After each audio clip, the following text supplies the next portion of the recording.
La tendance victime de Meghan Markle rend une réconciliation entre le prince William et le prince Harry presque impossible, a affirmé un auteur.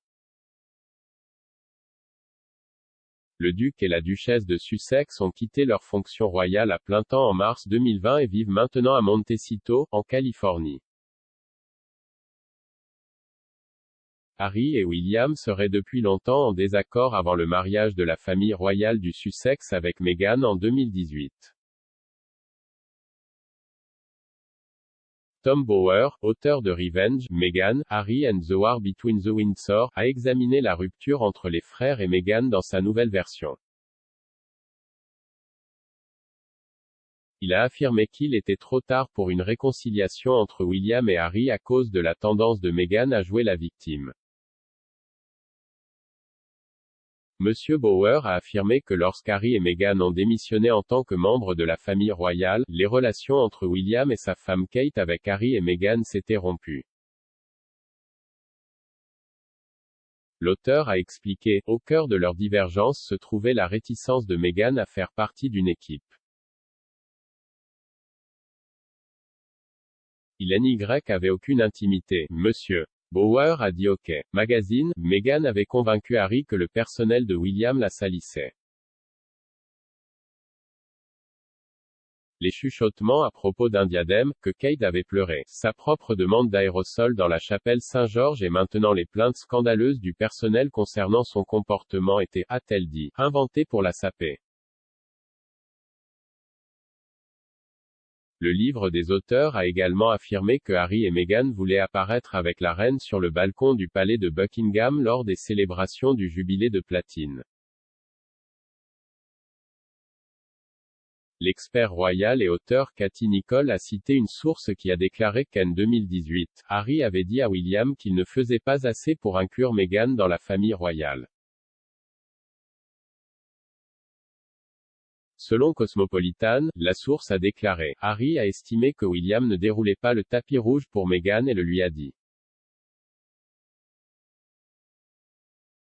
Ils ont eu quelques retombées, qui n'ont été résolues que lorsque Charles est intervenu et a demandé à William de faire un effort.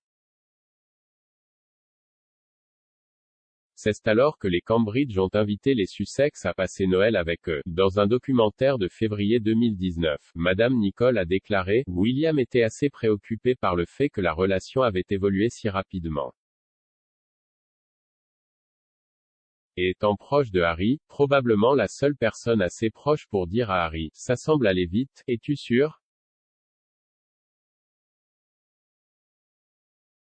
Je pense que ce qui était censé être un conseil fraternel bien intentionné vient d'agacer Harry. Harry est extrêmement protecteur envers Meghan. Il a vu cela comme une critique, il a interprété cela comme si son frère n'était pas vraiment derrière ce mariage, cette union, et je ne pense pas que les choses se soient bien passées depuis. Madame Nicholl a également déclaré à Entertainment Tonight le peu de temps que les frères et leurs épouses ont passé ensemble lors des célébrations du jubilé de platine du mois dernier. Elle a déclaré, je pense que cela ne signale pas seulement un emploi du temps chargé de la part des Cambridge, mais peut-être aussi un peu de manque de confiance. Je sais que William et Kate craignent que tout ce qu'ils pourraient dire ou faire avec le fait que cela puisse finir par être divulgué aux médias. Donc, je pense que dans le cas où il faut vraiment prouver maintenant qu'on peut leur faire confiance. William serait en deuil depuis la sortie de Harry de la vie royale à cause des lignes douloureuses que le royal de Sussex semble avoir franchies selon le Daily Mail. Une source proche du duc de Cambridge a déclaré, William alterne entre le deuil de ce qu'il a perdu et se sentir vraiment en colère contre ce que son frère a fait. L'ami proche a ajouté que les princes étaient actuellement au plus bas et William aime vraiment Harry et a le sentiment d'avoir perdu la seule personne, à part sa femme, qui a compris cette étrange vie qui est la leur. Ils ont ajouté, mais il pense qu'il y a des choses que vous ne faites tout simplement pas. Et Harry a franchi cette ligne à 100%.